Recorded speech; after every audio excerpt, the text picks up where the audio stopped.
Oh, yeah. It's...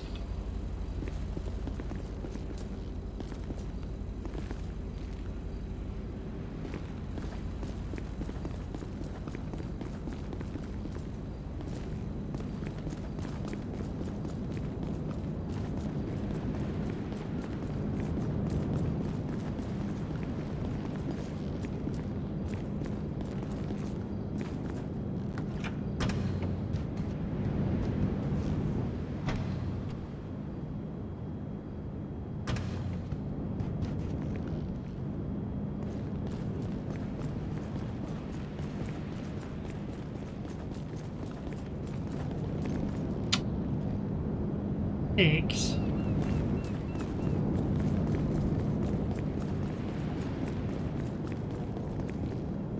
Seven. What would you got? Cheapest. 1,000 it should factor 10.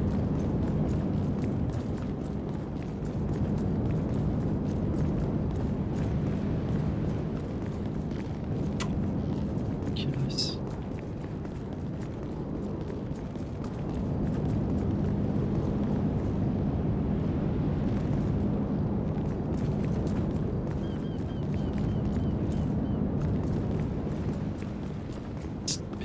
Shit.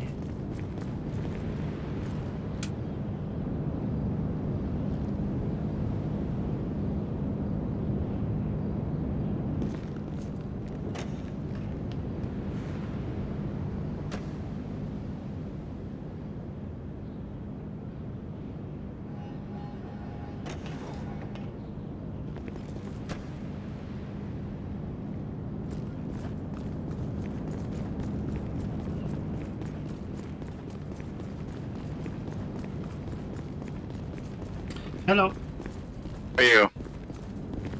Percy. Yes, I am. Hello. Long time no see, Mr. Boone. Yeah, I was ill, very ill. I'm sorry to hear that. Yeah, not as sorry as I was. But, I don't doubt it.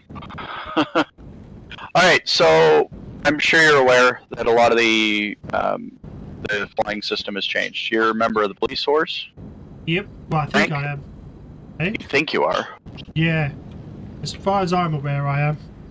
Okay. Rank?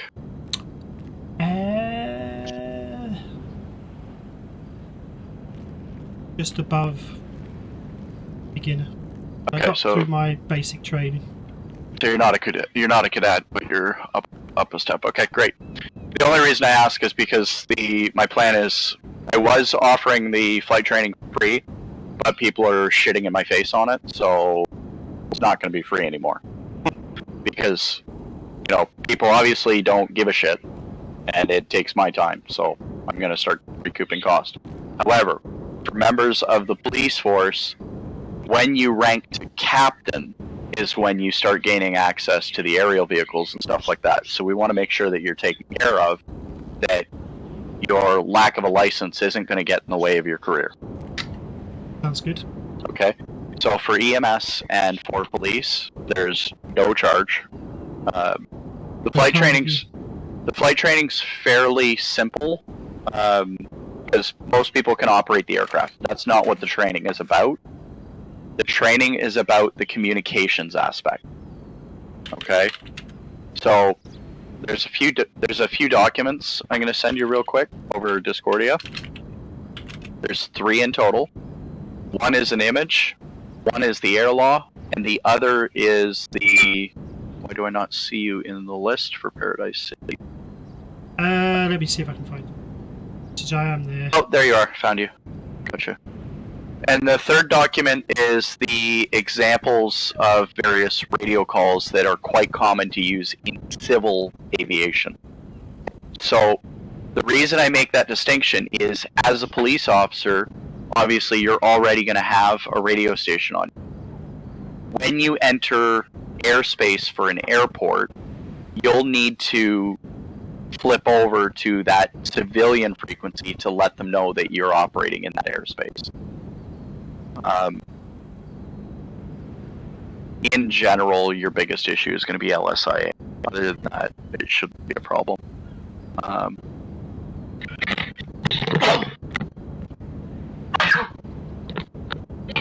Sorry about that. Tried to get the headset away. Where? Okay, traffic pattern, radio call examples, and Paradise City Air Law. Where did Paradise City Air Law go?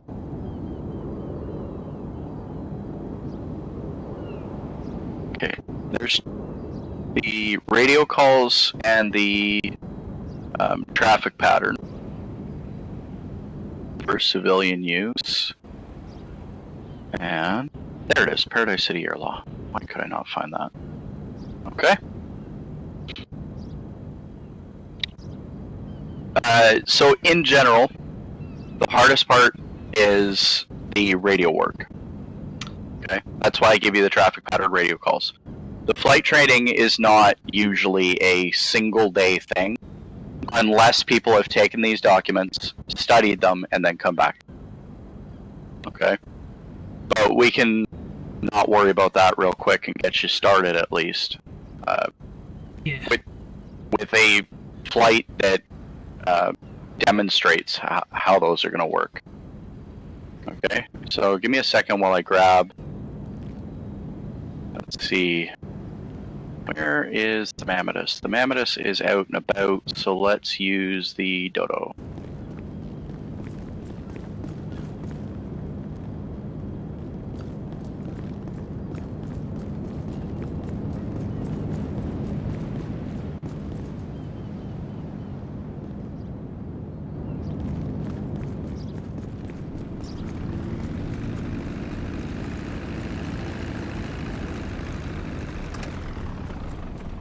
Okay, so obviously first thing we do is we bring the aircraft in. We're going to check a few things before we begin our flight. First thing we want to do is verify the condition of the aircraft. It's not smoking, everything's good. And we want to check and make sure that the fuel's topped up. So when I pulled it out, fuel is not topped up, so I'm going to do that real quick.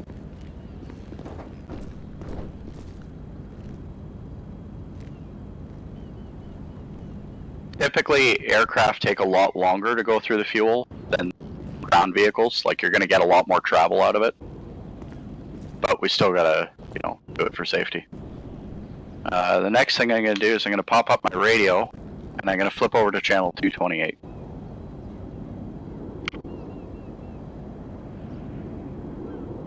Okay. And then I'm going to decide on a call sign. Usually I would recommend using the registration number of the aircraft if it's a civilian flight. In your case, as police, I'm not sure what Ryan wants you guys using for a call sign for the helicopter. We haven't come up with that yet. But if you hop in, we're going to take you for a quick tour of some of the airspace.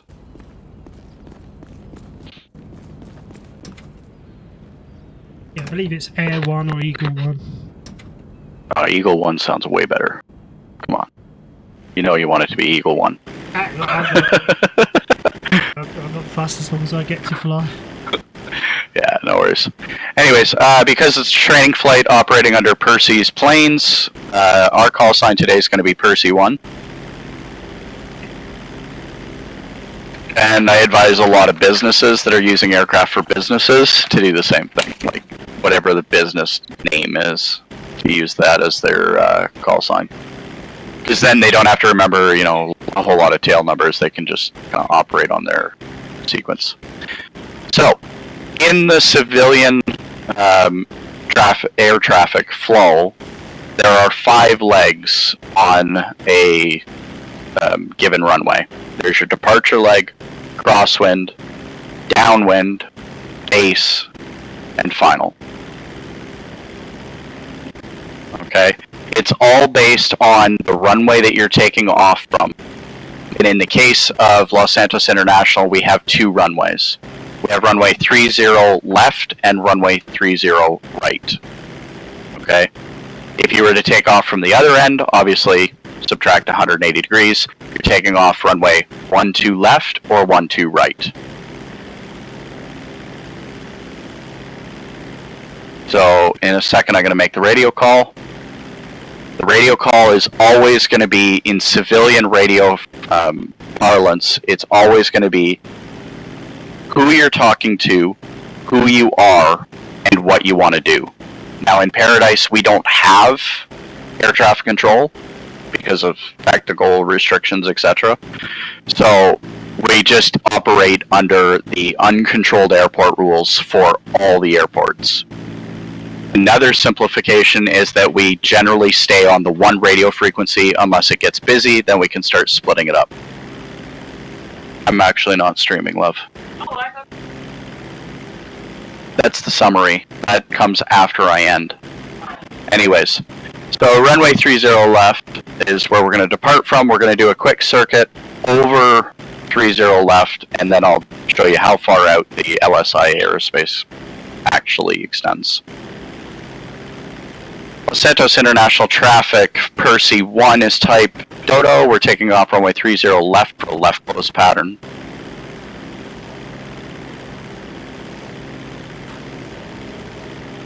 So we're just going to try and pick up a little bit of airspeed here. Keep the climb shallow. Got plenty of runway to work with. And we're looking for roughly about 200 meters for our pattern, which should be about here. And we're going to start the left turn for crosswind. Los Santos International, Percy 1 is left crosswind, runway 30 left. We're going to level it out. Fly for a second, and we're watching for that runway to be about 45 degrees off our left, which it is. Los Santos International, Percy 1 is type Dodo. We're on the downwind, runway 30 left for a low and over.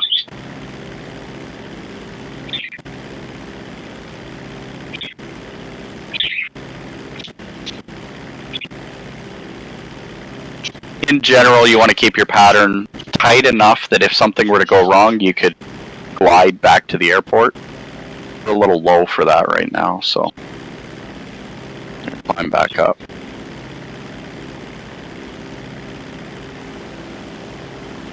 So that's 2 legs, and then if you were looking at that diagram, the next turn would be base, and it's our basis for our final approach. So that's before we turn the base, we want to make sure we've slowed down, got the gear down, prepped ourselves for landing. Make sure seatbelts are fastened, etc. Los Santos International, Percy 1 is type Dodo, turning left base, runway 30 left for a low and over.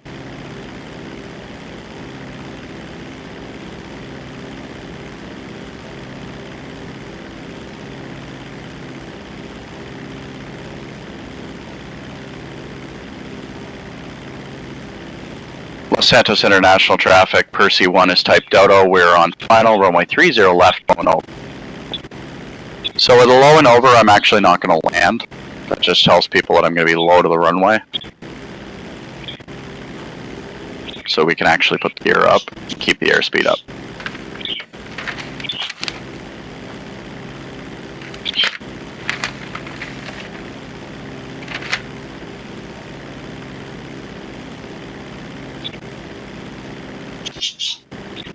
Los Santos International traffic, Percy 1 is type Dodo. We'll be departing the low and over on straight out.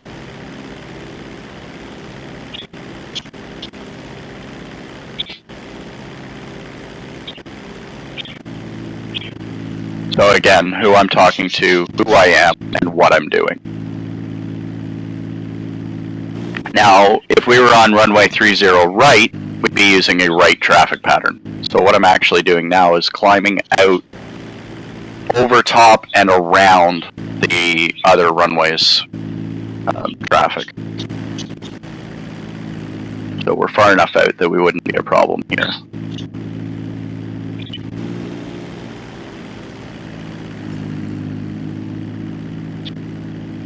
So in general, when you guys are operating the police chopper inside Los Santos area,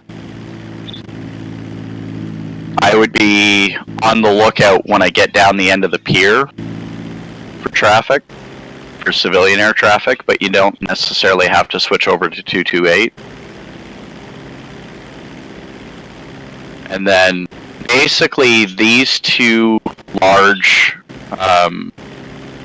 towers, the hotels on the south side of the bridge highway, those are the ones that are going to act as your visual marker for the edge of the Los Santos International Airport airspace. Anything on the left side of the highway is going to be Los Santos area traffic, which if you're operating, you shouldn't really need to worry about because you're going to be relatively low anyways.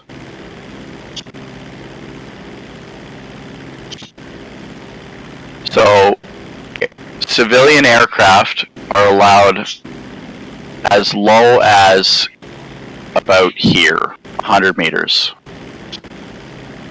Okay? Which is pretty low, but gives you good, you know, picture opportunities and stuff like that. You as an officer flying a helicopter are allowed down in this range, 50 meters.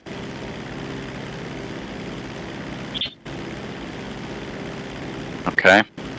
Things you want to watch out for as an officer is that you don't see an aircraft, you know, coming in on approach to fly under the bridges and shit like that. Right? They've got to be, you know, operating in a safe manner.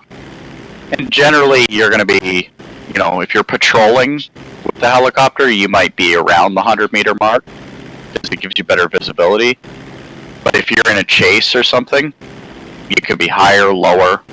And that's why I recommend that the pilot be on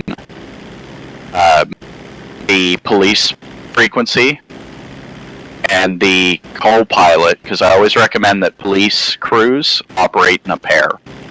The other person should be on the civilian pattern, the civilian traffic, in order to let them know what the police chopper is doing, so that you guys can avoid each other. Okay? So in general, you're looking for about 1.5 miles to 3 miles airspace to keep clear of the airport. So the same thing for Sandy, McKenzie, Cayo Perico. There should be nobody flying into Zancudo, and there should be nobody landing on the aircraft carrier, with the exception of special events.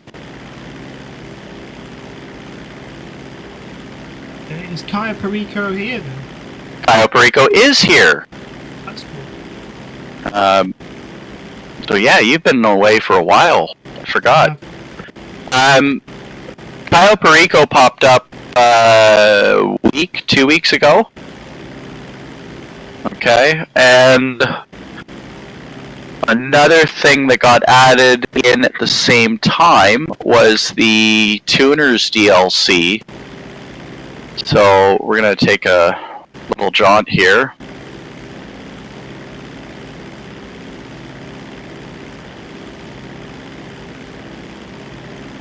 There's not a lot of air traffic, otherwise I'd be making more position reports. Right now, there's essentially only 2 truly licensed people, myself and Robin Holm. Anybody else that's operating right now technically shouldn't be. They're operating under forged licenses. They've gone up and brute forced the written test.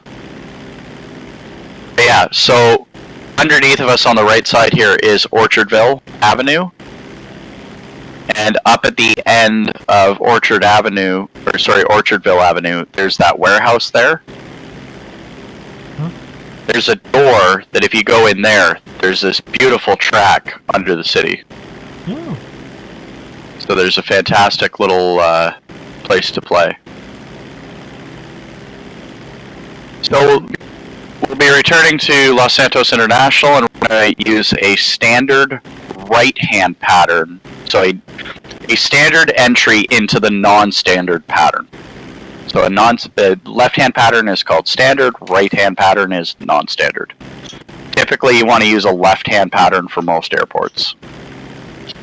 Los Santos is the only one with the double runway, so it's the only one that we regularly use a non-standard pattern. And now as I cross over the highway, We're going to make that next radio call. Los Santos International, Percy 1 is type Dodo. We are 200 meters joining the mid-left downwind runway 30 right. Correction, mid-right downwind runway 30 right. See what I mean about always using a left pattern? All of a sudden I get screwed up.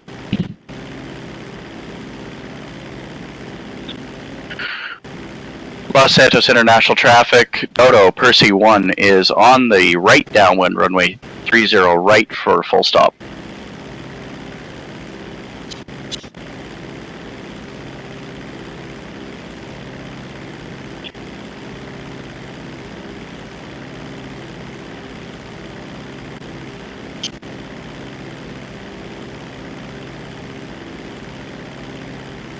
Los Santos International traffic, Dodo Percy 1 is turning right, base leg, runway 30 right, full stop.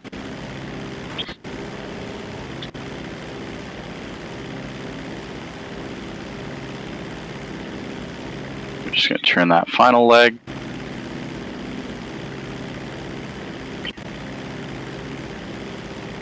And Los Santos International traffic, Dodo Percy 1 is on short final, runway 30 right, full stop.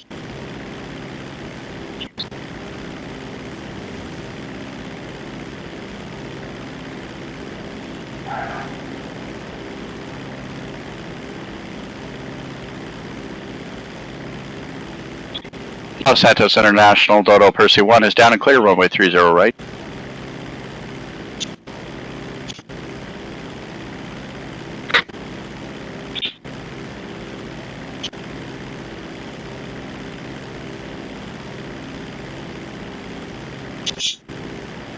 Los Santos International, correction, one thing.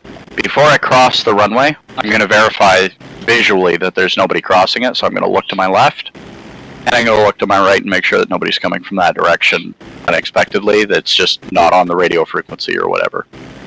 Collision avoidance is key. Los Santos International traffic, Dodo Percy 1 is crossing runway 30 right for Percy's planes. Correction, runway 30 left.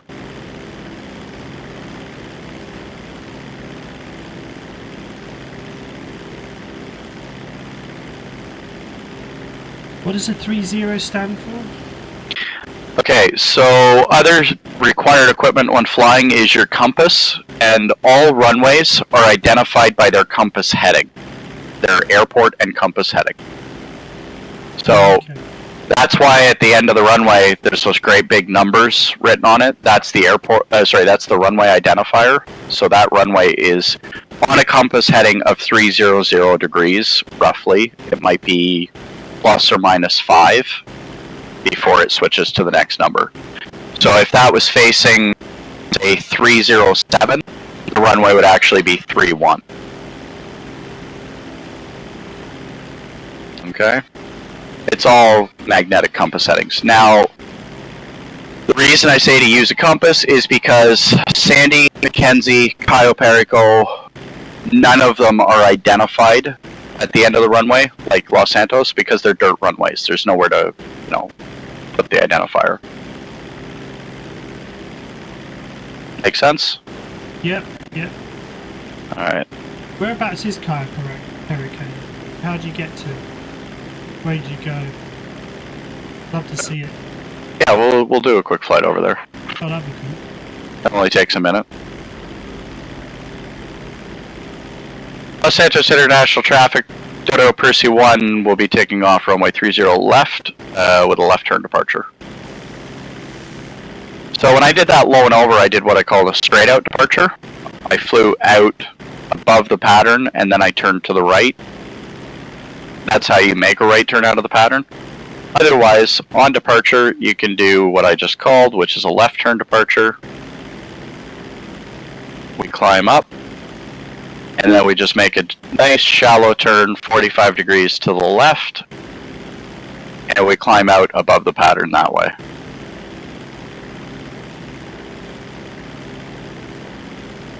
Typically, if you're coming to Los Santos International Sandy, that's the kind of departure you'd want to make. So now that we're above the traffic pattern, now we're starting our left turn, we can call Los Santos International and let them know that we're no longer a conflict. Los Santos International traffic, Percy 1 is to type Toto. Clear the pattern, tracking eastbound for Cayo Perico.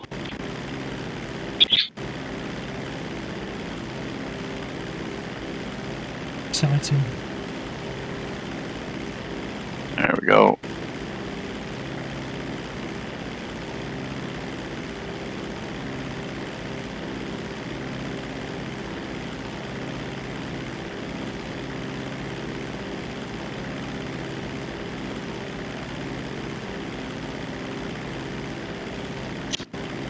I don't think anything's really been added to Cayo Perico yet, in terms of, I know there's no public garage, unless one got added yesterday.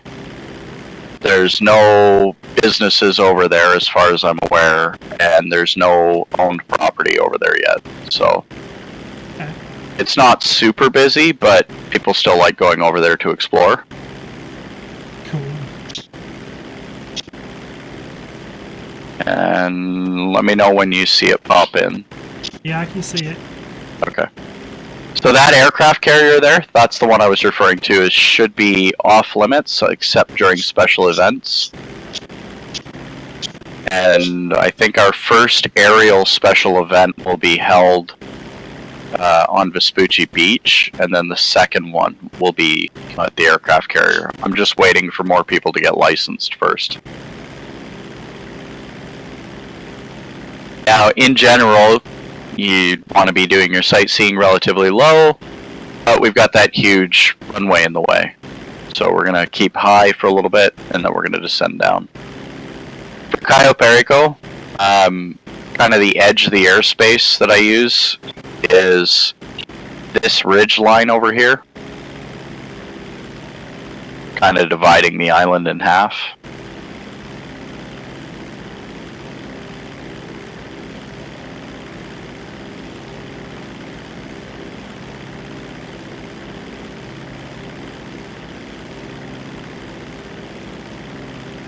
So yeah, there's a few things here.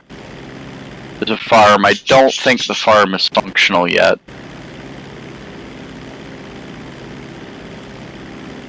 There's a massive mansion here. Yep.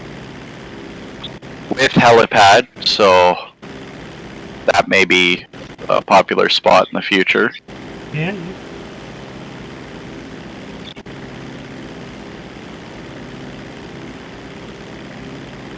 And of course the little harbor area that they've got. So Yeah, it's very cool. Cayo Perico traffic, Percy 1 is type Dodo. We're currently about a mile to the south of the airfield. We'll be joining the mid left downwind runway 30, there's a correction, 27, for a low and over. And this is why you think about what you're going to say before you say it. Minimize the uhs and ahs. It's going to take me a long time to get used to the comms deal. Well, like I said, that's the part that people have the hardest time with, unless they take that document and they study it a little bit. Yeah, And then I you have to study it a lot. And then if you remember that it's who you're talking to, who you are, and then what you're doing, it kind of simplifies the process, and every single radio call is based on that construction.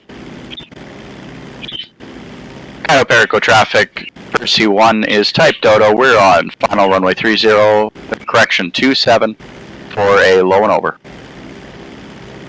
I really should have my compass up. There we go. I haven't gotten all the runways actually designated yet. I really should sit down and do it. This runway is actually a couple of degrees south of 27, so it's probably closer to like 24, 25.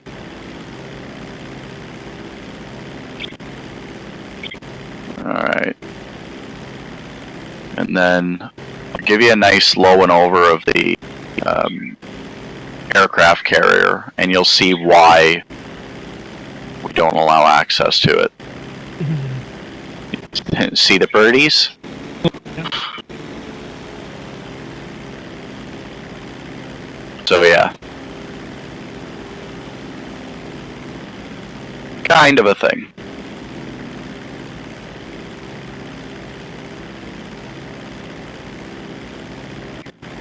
And interesting point is if you jump off of Germany, if you walk out to the edge of Germany's map, I'm pretty sure if you jump out of Germany, you could probably parachute to Cayo Perico.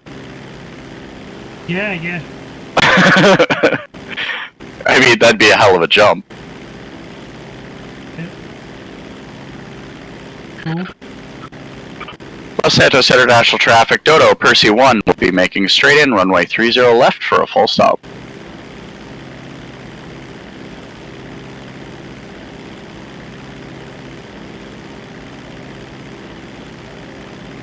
The biggest part when you're studying is remember to have that picture available to you at the same time as you have the radio calls.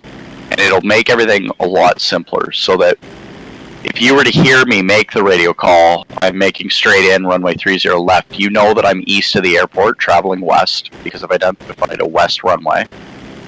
And I'm making straight in, which means I'm going to be on the final leg. You know kind of where to look for me to decide whether or not we're going to be in conflict to each other. Los Santos International, Percy 1 is type Dodo, we're on short final, runway 30 left, full stop.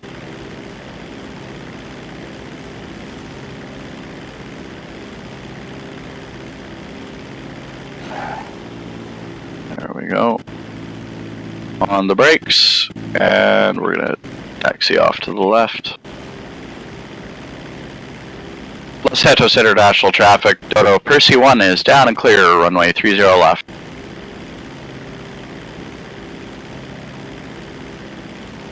Down and clear basically just lets the civilian traffic know that there's no obstruction on the runway now.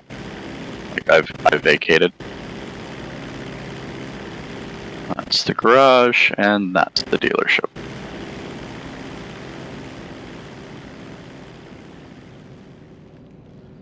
Cool, very cool. So, clear as mud? It's fine, it's just, obviously I don't think I've got any problem with the technical flying at all. Right. It's just the car, you know, it's going to be a struggle. It seems like it until you start doing it. So, once you get used to the traffic pattern, those are going to be most of the civilian calls. But as a police officer, you're also going to spend most of your flying time not having to worry about the civilian stuff because you're going to be relatively clear. Yeah, yeah. No, but I do need to learn this civilian. I think it's cool. Yep. Very cool. But it's just, I'm a very slow learner. It's just one of those things, especially when it comes to verbal communication. I really struggle with it. So, just a lot of practice I'm going to have to do. So, you know, once if I practice and practice and practice and practice and practice and practice and practice, I get there. I'll have to keep doing that. Well, and the other thing I'm always looking for is feedback into how to make it easier for make it easier for people to learn the material. So right now, basically, I give you the documents, and we do some practice flights, and then once we're comfortable, and you know the material from the air law, then we go do your written test and your first flight test. And when we do your first flight test, I fly with you so that I can hear your radio calls, because that's what causes people who are brute forcing the test to go into the forgery zone. Is I'm not there, so they've only done half the test. They haven't done the radio work. Yeah, yeah. Right? Yeah, I understand what you're saying. The technical skills thing is one thing. Being able to communicate with each other. What I'd say. Yeah. And that's... Basically, I think probably need to just do a lot of these flights with you if you've got the time. Just listen to you again and again and again, and eventually sink in. It's a combination. It's a combination of listening to it and exercising your tongue. So at one point you'll start doing it, and it'll start becoming easier as you can start to visualize it.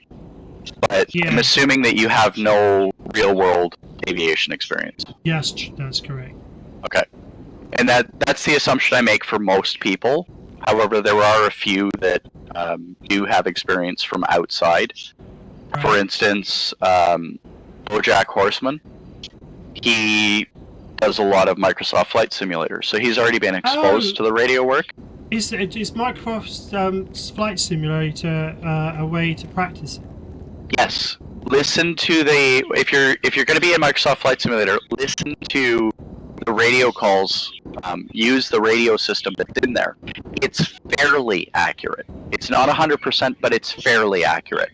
And does that have a computer that does it, or is it a person on the traffic control? No, it's if you're not connected to a network, like if you're not connected to VATSIM, Pilot Edge, Iveo, or somebody who's private hosting and doing ATC, then it uses the computer's voice recognition? Not voice recognition. It's a dialogue where you select which option you want. So you're going to select your airport that you're flying at or out of. You select what you want to do and what runway. And then, once you're airborne, you can select whether you want to continue doing patterns or whether you want to land, or basically it's 1 through 10 options. And you just select your option. And then it will build and call what you want to do. Like, it'll build the sentence and then speak it for you. So you just have to listen. And it is contextual. So you have to be flying. Like, you have to actually be doing the circuits or whatever, so that menu will change. Otherwise, it'll just make the same calls over and over and over. There is an ATC response, so it will call back what you're doing, unless you're at an uncontrolled field. Okay. At which point I don't think you get any response, but you will hear other aircraft calling as well. The only restriction is you have to tune the radio to correct frequency, which is also in that same menu and is contextual. It will automatically tune your radios. So if you have that simulation background, it helps. Like I was saying with BoJack Horseman. Okay. In my home city, okay, I'm a pilot, licensed pilot. So that's why these radio calls are relatively quick for me. I just haven't flown in a while because of fucking paperwork. Which is why I keep making, little mistakes on my left and right, shit like that. It's because literally I haven't flown since August 6th because my aircraft documentation, I'm waiting for the government to send it so that I can get back into the skies and, continue flying. But yeah, so it's not like I don't have real-world experience. And other guys who have real-world experience or flight sim experience, they take to the radio calls really quick. Because we're already doing this stuff. I've literally adapted real-world procedures into Paradise. And that's why I specified that every airport in Paradise is uncontrolled. Because that way, you're not there's nobody who's spending all day. Excuse me. There's not anyone who's spending all day sitting at Los Santos International doing air traffic callbacks, really, because you can't see the air traffic. I mean, it's not viable. You don't have a radar screen to be able to see where the aircraft are. Oh, that's true, yeah. Right? So that's why we don't have an air traffic control system at all. It's basically do what you want when you want, which is the same as the real world, but you have to make your radio calls, which is why at each stage of flight, you know, we make those calls. When I'm departing, the crosswind isn't as important because you got a lot going on in the cockpit. The downwind leg, the base, and the final. Those are the important ones. Downwind, base, final. And also when you're taking possession of the runway. If you're on final, depending on how far you're back, you know, the runway belongs to you. If somebody were to pull out in front of you, you have to go around because you don't want to fly into them, right? Yeah. But if they've got enough room, they can still fly, like, get on the runway and go, and you're safe. So in general, as long as you're keeping separation, everybody's good. Very cool. Alrighty. Yeah. Just, So I'll give you a chance. I'll give you a chance to, you know, review those documents, review the examples before, you know, maybe we see do you another flight. tomorrow for another lesson or something. Is that, or whenever? Yeah, I'm pretty sure Ryan's coming in for one as well. Can I sit in for that lesson as well? Is that possible back? Yeah, as long as the other student isn't uncomfortable with it, then okay. There's no worries. Maybe I need to get some casual clothes or something. Yeah. Yeah, I mean, you don't have to do your training uniform or anything, so. He's been away for a while, so we're not sure, but he was a police officer. Yeah, I've still got access to all the... idiots flying around now. If they crash, They're on not the way stealing to the my plane. island, They're not. gonna be stuck. I know, but they're not stealing my planes. And I'm pretty sure Mr. Boone decided a while ago to go to the sheriff's department. Why? My wife's talking to me about the situation in Paradise. What was that about Cayo Perico? Oh, so the issue that she's worried about, which hasn't really been that much of an issue lately, is people crashing. People crashing. Like, yeah, you see, I used to do, as EMS, I used to do Atc rescue for people, but see. Yeah, and there's been a fair bit of sea rescues lately, but oddly enough, it's not on the route to Cayo Perico. It's usually up in like the east side of the island, or sorry, the west side of the island, where people are, you know, cruising out in boats and exploring just exploring. And like they fall off the boat, drown, or something stupid like that. So, yeah, for the most part, it's not a big deal. But ideally, if you see somebody flying that isn't flying or shouldn't be flying, the only two licenses that have been issued so far are mine and Robin's. So, anybody else flying technically is subject to an aircraft impound, which they can't get their aircraft into the impound because of it being in the garage, but I believe the mayor has plans to add an exterior impound location. Oh, that'd be good. Yeah, and for exactly that reason.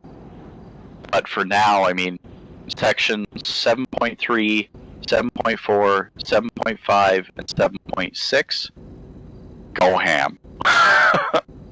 Flying without a license, not failure to follow flight protocols, operating in an unsafe manner, and I forget what the other one is. They're all, you know, valid charges.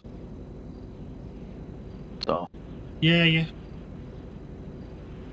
But yeah, your best bet is to get a hold of Ryan. If you're not sure, if you're not sure whether or not you're still a police officer, just get a hold of Ryan. Oh, Ryan will do it.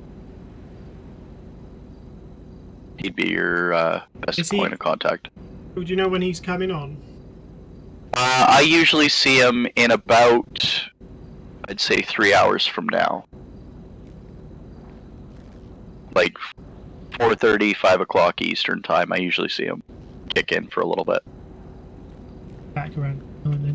Yeah, I mean, I imagine because I had such a long break, they haven't actually they haven't fired me technically, kicked me out. certain things aren't accessible to me. Police Discord. Don't know quite what's going on. I've still got my rank and I'm still getting paid. Yeah, you might want to talk to Ryan about that then. Yeah, yeah, we'll do. He's a cool dude. Yeah. Well, if I'm not mistaken, he's taken over the role of police chief. Oh, has he? Yeah. So, he'd be, like I said, he'd be the one you want to talk to. What happened to Chief Brennan then, or the other one?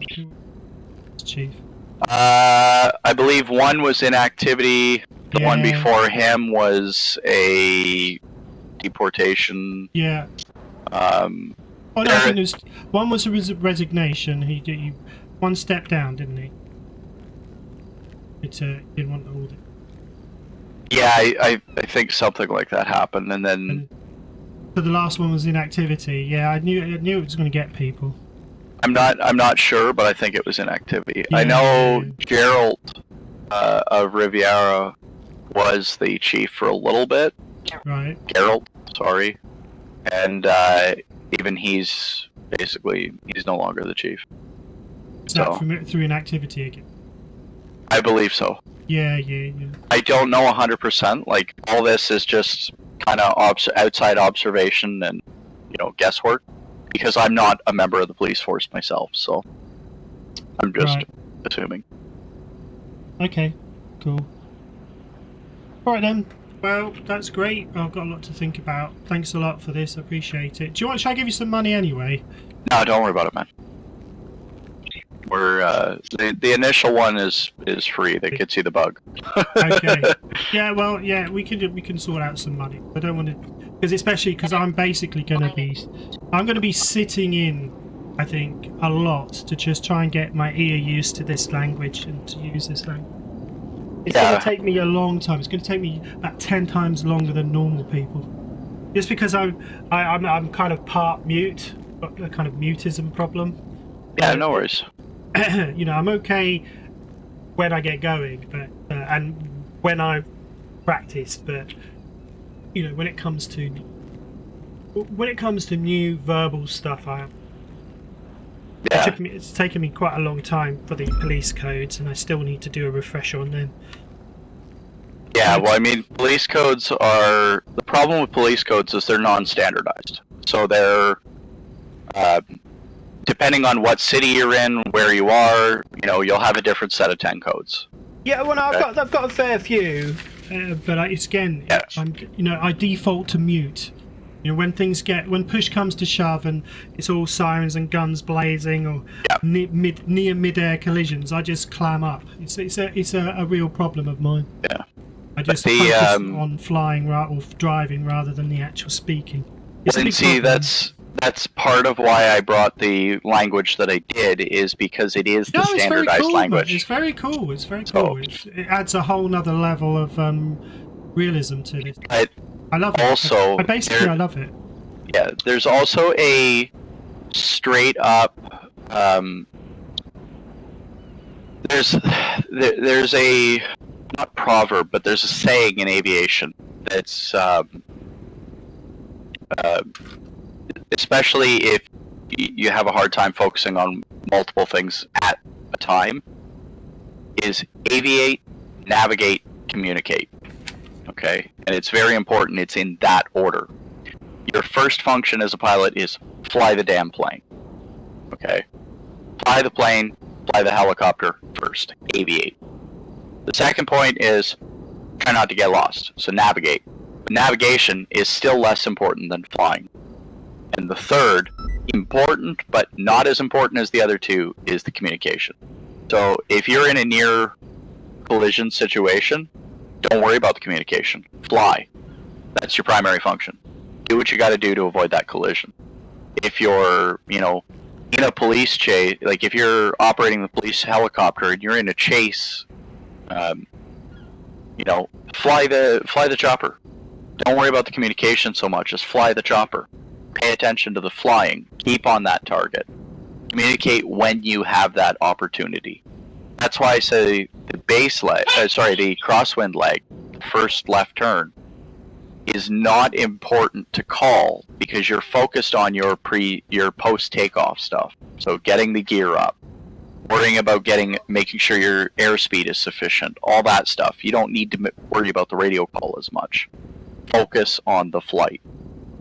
Then when you're on the downwind and you stabilize, then you would make your radio call. Because then the workload drops. When the workload drops, then talk. And never feel bad about, making a call early so that you can focus on a flight section, right?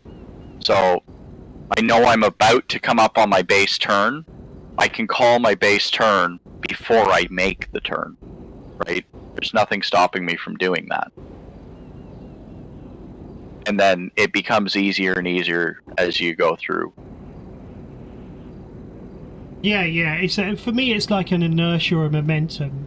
Once I've done it enough times, it all clicks into place. But I've got to go through a pretty painful period of sucking. Well, I mean, I've been doing this kind of stuff for 20 years now. Yeah. So I remember what it was like when I first started. It took me a good solid 6 months before I was really stable on the radio. But, that's also 6 months where I only did it once a week or twice a week. I didn't really put any effort into it. Now, it's every day. And with it being every day and, an hour, 2 hours, 3 hours a day, it's second nature. And also the fact that I've been doing it for 20 years, it becomes second nature. But even after 20 years, you can see, as you heard multiple times during that flight, I still made mistakes. Don't worry about them, because it doesn't matter. That's what the word correction is for. Like, I'm turning the right downwind runway 30. I'm turning the left downwind runway 30 right. Well, that doesn't make any sense because that would put me over top of the other runway. I don't want to be over the top of the other runway. I want to be on my runway. So correction, right downwind, to signify that I'm in the right traffic pattern. Okay? So that diagram I sent you, if you flip it over, if you flip literally mirror image so that the pattern is on the other side of the runway, that would be the pattern for the opposite runway here. Okay? It's always based on the runway. Just a nice big rectangle. Okay? Yep.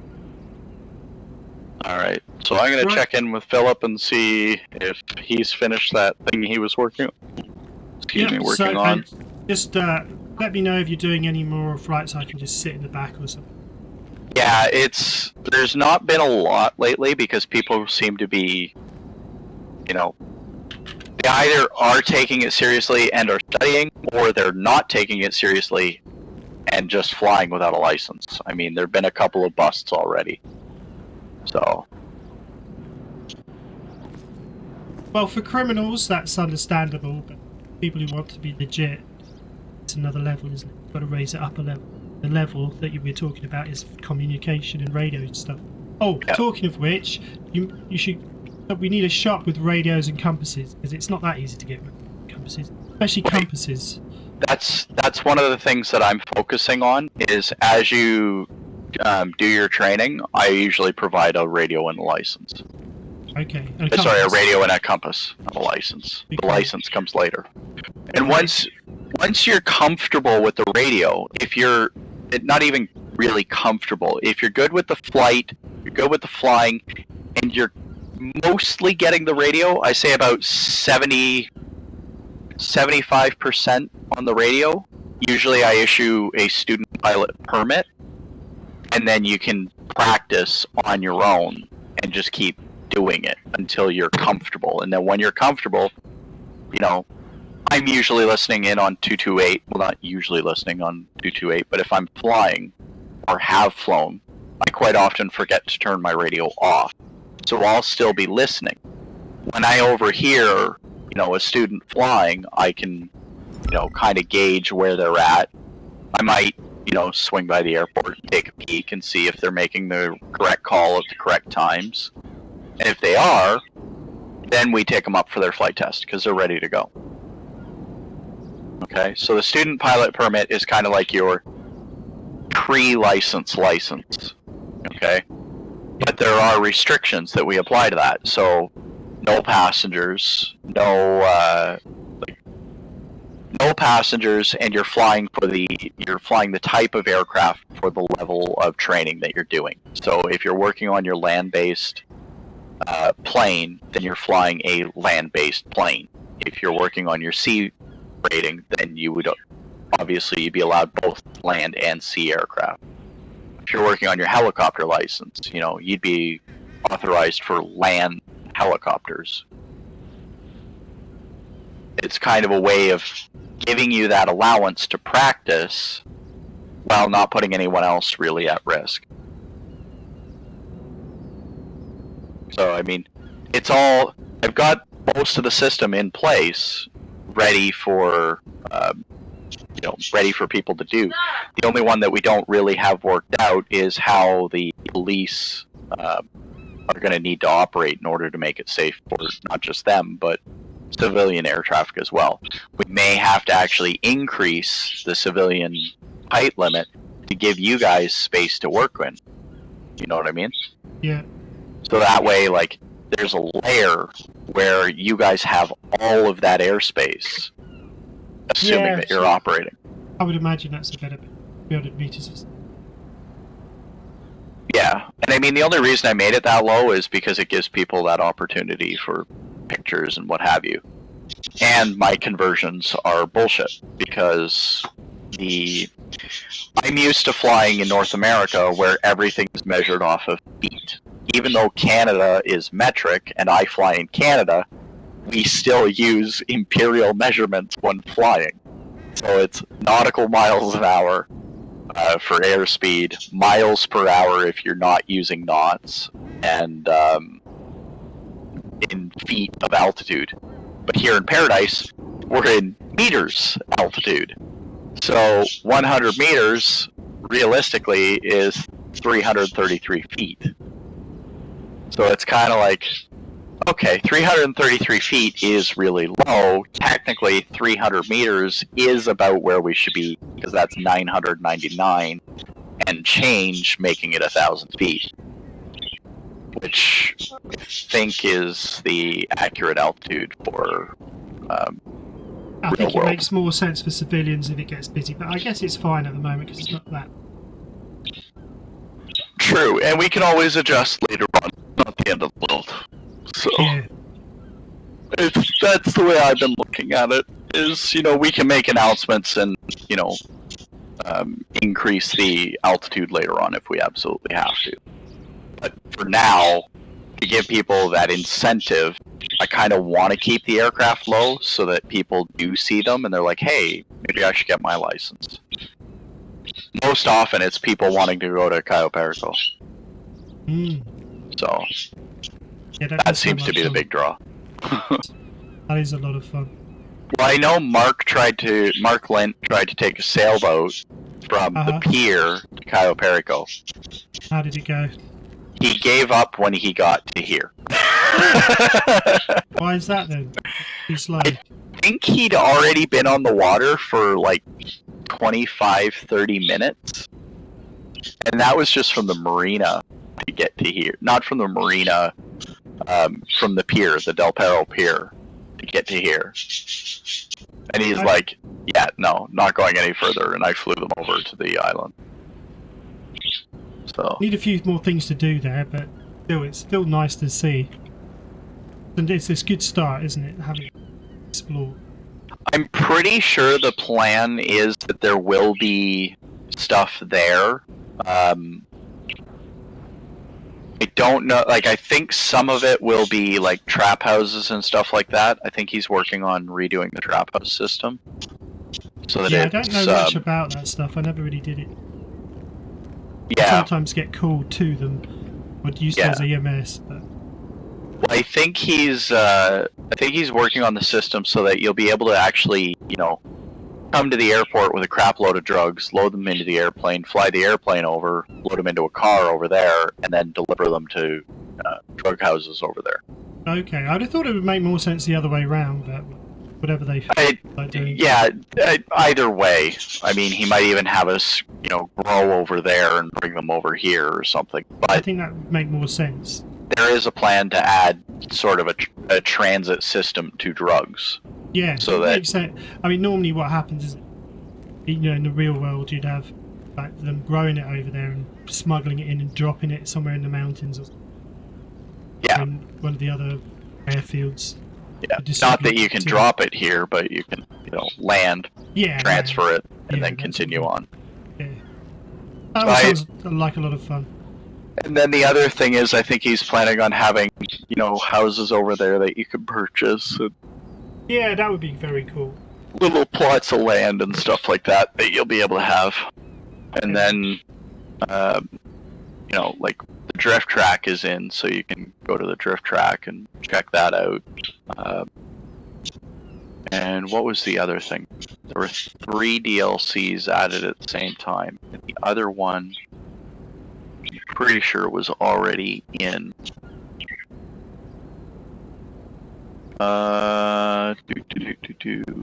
Slotting vehicles, ground fighting ring. Oh, the casino. The casino's functional again. Oh, that's cool. Because the casino was down for a long time, and the casino is up and running. As of 9 days ago. So, I mean, people are still going through that initial shock. A couple of people have lost multiple millions because, hey, casino's open again, yay! And then they go and dump stupid amounts of money in the casino. Yeah, I've never really. As far as I can see, it's just a bit of. The best way to treat casinos is for entertainment and to have a budget. Yeah. I just try not to get involved. I try to look for things I can earn money rather than just throw money away. Exactly. The other thing is, I'm pretty sure we're working on a revision of the court system for more RP. But working on, I think Philip Banks is, the intention is that Philip Banks is going to be the judge. I actually have to go and talk to him because originally he offered me the DA position. Oh, yeah. And I wasn't going to take it, but I might actually, because we need somebody to do the job. And the only person who said, yeah, potentially, if there's nobody else to do it, works for the police. So it's kind of a Conflict of interest, is it? Yeah, because and this is where some DAs have screwed up in the past, and some police forces have actually screwed up in the past, is they forget the DA does not work for the police. DA works for the state. Okay? So, while most of the time the police and the DA are on the same side, occasionally they're not. You know what I mean? Yeah. Like, occasionally a police officer might screw up. And if the police officer screws up, I don't have anything to prosecute because you didn't provide me the evidence, or, So it could be situations like that. But I think we're trying to simplify it even more so that it's basically there's a representative for the state, there's a representative for the defendant, and the defendant, brings their lawyer to court, and the state provides, obviously the DA or chief prosecutor, and then, they each give their side of the situation, and then it gets resolved in the court. But that's also going to bring in the opportunity for a bail system. So I'm thinking that might be actually a lot of fun. Well, it has potential as long as people can not get too abusive about it. Yeah, well, I mean, the big thing right now is people are calling lawyers down to MRPD. There's only a couple of us. There's myself and Cooper, I think, Cooper Johnson, are the only 2 lawyers that I know of. Right. And the big issue with that is that Cooper, I've never met Cooper. So it's quite often I get my ass hauled down to MRPD, I get there, and the guy's, shot a cop in the face, and the first thing he says to me is, "Yeah, so I shot that cop in the face because," and I'm like, "What are you doing? You've already admitted to the crime. Why do you do that? You cannot admit."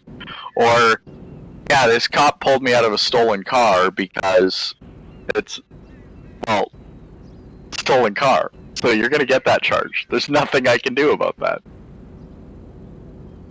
I had one guy who actually caught on. He called me down there. I get there, he'd robbed a bank, or at least that was the accusation. His claim was that he was hired by the bank to provide security testing. Right. And I was like, "All right, you got a contract to show me?" "Well, it's back at home in my desk." And I said, "Okay, great. Send me bring that contract to PD. Right? If I can get you 30 minutes to do it, can you get it done?" You know what I mean? They caught on. I don't shop. I have a towing company. I don't shop a local import without my contract and tow sheet. Right. So I provide that documentation if I get, questioned about the car that I'm shopping, or if I'm working in a specific parking lot. There's two different parking lots usually that I work in the city. One of them up at Hookies and the other over at Mirror Park. Yeah. So again, I've provided that documentation. So that's how the court system is going to be, a little more RP, is that you're going to be able to actually provide a document and have it recognized. But honestly, if you've been away for a while, take a look at the updates channel and your mind is about to be blown. Because there's a lot of stuff. Like, a lot. You can now milk cows and collect eggs from chickens. Oh yeah. So, yeah. Even the dealerships, there's a lot of stuff changed in the dealerships. Now if we put a vehicle on the lot, we can only take one test drive out at a time of that vehicle. So you can't, spam out the test drives. That's a good idea. Well, I mean, surefire way to piss off a dealer now, especially if it's a car that they're actively trying to sell, is to take the test drive and park it. If you /park that thing, I'm fucked for the rest of the day. I cannot pull it out until the next tsunami. Yeah, that's not too. So, and the other thing is, the Fps command has been added. Excuse me. The Fps command allows you to shut down certain systems that are not important to you. So while you're driving, for instance, you can do FPS on, and it'll shut down most of the extra things in the city for you that you don't need to worry about. So some of the MLOs won't draw their interiors because you don't need to see them. You're driving by them. You know what I mean? You need to see the front of the building, that's it. You don't need to see the rest. Or, you don't need to know about the deer that's standing up on the hill, so it shuts off the animals for you while you're, bombing up the highway. And it's just to give you that extra little boost in your FPS, make, certain things smoother for you. Yeah, that's cool. Very cool. The other thing is mechanics. There have been a lot of changes for mechanics. Everybody got fired and had to go through rehiring processes. Yeah. And now we need repair kits. Yeah. So not only can non-mechanics use them, but mechanics need them. And if you just, as a civilian, like as an ordinary non-mechanic, if you use the repair kit, you can fix your car, but it's going to consume that repair kit 100% of the time. If I have repair kits as a mechanic, and I repair your vehicle through my job menu, then I have a 1 in 5 chance of losing that repair kit. Okay. So it's a 20% chance. So needless to say, the cost of repairs went up because now we got to buy the repair kits, and because, you know, repair kits are rare, the cost of repair kits is going up, which means the cost of repairs is going up. So it used to be like $1,000 to get a vehicle repaired. Now it's like $1,750. It's starting to climb up into the 2,000 range because repair kits again, they're going up. Oh, it's still a reasonable amount, I think, for. Yeah, I mean, I would not be surprised if you start seeing, you know, $3,000 repair bills. Yeah. But that's easy to fix. We need people to start gathering oil, and we need people to start gathering ore and not selling ore at $100 an ore, and not selling oil at $100 an oil. Is it really $100 for oil now? Yep. Well, I mean, nobody's collecting. That's the problem. You know, and the people that are collecting, they're going up and turning it into plastic right away. Right. And then they're turning it into repair kits, and they're using the repair kits. You know what I mean? I make repair kits in batches of 50 now. Okay? I am through all 50 repair kits. If I sell some of them, I'm through all of them in 3 days. Okay? I usually keep a stock of about 40 for my, 20 for myself. How much do you sell them for? My price just went up because ore is so fucking expensive. My price for repair kits right now is $3,300. It was $2,500, but I've had to raise the price because ore. I have to gather the ore myself. Right, yeah. I mean, $100 an ore, those boxes of 9mm ammo, people are selling them at a loss. Yeah. Straight up. They're selling them at a 30% loss. It's stupid. Kid you not, man. The price of a box of 9mm ammo, with ore being as expensive as it is, should be 12 grand. Right. So either ore comes down or the prices of everything go up. Like I don't sell 9mm ammo anymore.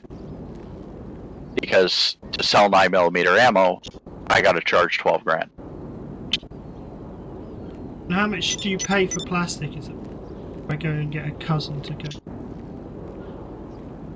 Well, I prefer actually gathering the oil, not gathering the oil, but buying the oil, not the plastic. Fair enough. And just refining it out myself. But if you were to bring me plastic is 5 units of oil.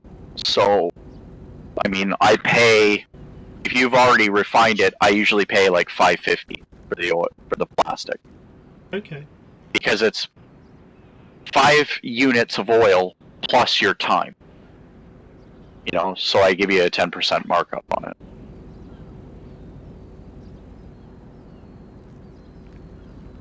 I kid you not, I'll buy it $5.50 a unit. Yeah, yeah. There are others in the city. There are other people in the city who, I kid you not, will give you more. So if your cousin flies in, you know, with a bunch of plastic, seriously, man, have them put it up. No, I stick with people I can trust. I don't want to deal with randoms. Yeah, because you could make yourself a serious killing. Too many loonies. I have to trust the people that I deal with. I don't get a good deal or not. Yeah. I just don't want to deal with idiots. Yeah. So unless I know them, Yep. Okay. Well, thank you very much for all that, and see you soon. And I'm going to go and do my police stuff. Yep. And I'll probably have a break, actually. I've got a lot to think about. So thanks a lot for that, and yeah, see you soon. Yep, no worries. When you're driving on the airport property, just one minor thing. Try and either keep your 4-ways on. You don't have to go full siren, but keep your 4-ways on while you're operating. Oh, on the the lights. taxiways. Okay, Yep. yeah.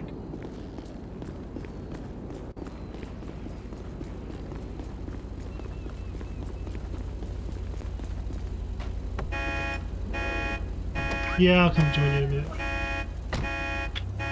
Yeah, I'm coming. No, I don't know. I'll figure something.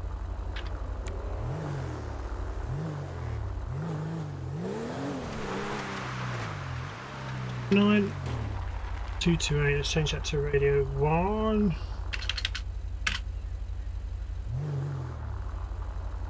Okay. This is Officer 452 1041.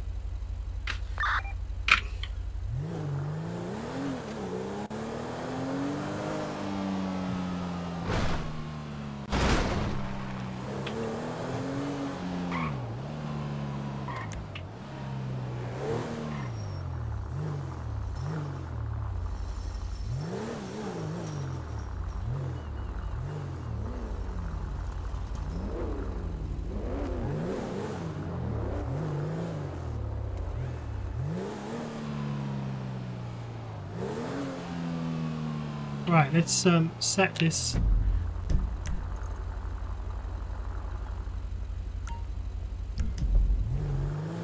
Go.